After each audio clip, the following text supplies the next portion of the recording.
Here's where to find the Google One Storage Manager.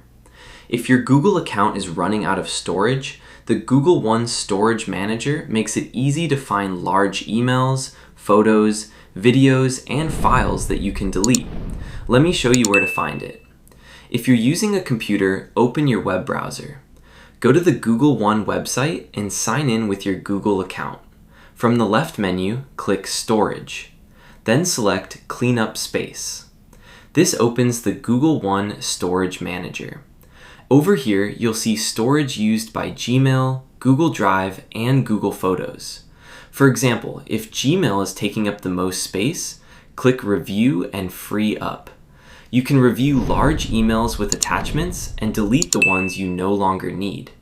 If Google Photos is using more storage, review blurry photos, screenshots, or large videos, and remove the ones you don't want. Now let's look at how to find it on an iPhone or Android phone. Open the Google One app. You can also use the Google Drive or Google Photos app. Choose the storage option appear at the center of bottom section. This opens the same storage management page.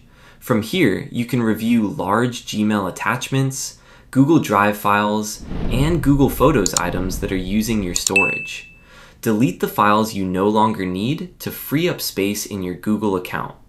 Remember, after deleting Gmail messages, empty the trash folder to permanently recover the storage. That's it. If you have any questions, let me know in the comments below. Don't forget to like this video and subscribe for more Gmail, Google Drive, and Google account tips.